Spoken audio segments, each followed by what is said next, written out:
राम भगवान भगवान उपनिषदों के रत्न परम पूज्य स्वामी हंसानंद जी महाराज का दिव्य ग्रंथ और भगवान कृष्ण यजुर्वेदीय शाखा से कठोपनिषद से 3/5, 3/6, 3/7 और भगवान 3/8 इन मंत्रों को आज के स्वाध्याय में ले रहे हैं भगवान। तो भगवान पहले इसका उच्चारण करते हैं। यस्य त्वविज्ञानवान् भवति युक्तेन मनसा सदा तस्येन्द्रियाणि वश्यानि दुष्ट अश्वा इव सारथ। भगवान इसका भावार्थ है, किंतु जो बुद्धि रूप सारथी रथ संचालन में सर्वथा अकुशल प्रवृत्ति और निवृत्ति के विवेक से सदा रहित है। किंतु जो बुद्धि रूप सारथी रथ संचालन में सर्वथा अकुशल प्रवृत्ति निवृत्ति के विवेक से सदा रहित है और असंयत चित्त से युक्त है,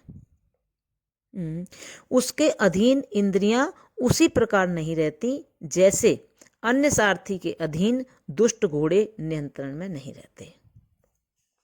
अब भगवान आगे, यस्तु विज्ञानवान भवति युक्तेन मनसा सदा तस्येन्द्रियाणि वश्यानि सद अश्वा इव सारथे। भगवान, किंतु जो बुद्धि रूप सारथी कुशल और सदा नियंत्रित मन से युक्त होता है, वहां पे असंयत चित्त बताया था ऊपर, और यहाँ पे नियंत्रित मन से युक्त ये बता रहे हैं होता है, उसके अश्व स्थानीय यानी अधीन इंद्रियां इस प्रकार रहती हैं जैसे अच्छे सारथी के अधीन अच्छे घोड़े। अब भगवान आगे, यस्य त्वविज्ञानवान् भवति अमनस्क्य सदा शुच न स तत्पदम् आप्नोति संसारं चाधिगच्छति। भगवान, इसका भावार्थ है, परंतु जो अविज्ञानवान अनियंत्रित चित्त और सदा अपवित्र रहने वाला सारथी होता है, ऐसे सारथी के द्वारा वह रथी उस परम पद को प्राप्त नहीं कर सकता है, बल्कि जन्म मरण रूप संसार को प्राप्त होता है। परंतु जो अविज्ञानवान अनियंत्रित चित्त और सदा अपवित्र रहने वाला सारथी होता है, ऐसे सारथी के द्वारा वह उस परम पद को प्राप्त नहीं कर सकता, बल्कि जन्म मरण रूप संसार को प्राप्त होता है।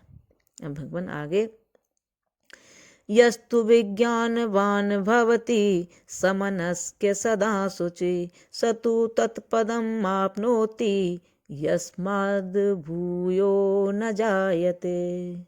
किंतु जो विज्ञानवान सारथी से युक्त संयम चित्त और सदा पवित्र रहने वाला रथी होता है, वह तो उसी पद को प्राप्त करता है जहां से फिर संसार में उत्पन्न नहीं होता।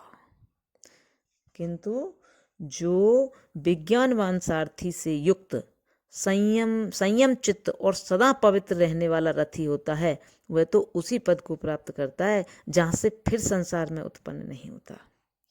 प्रणाम भगवान।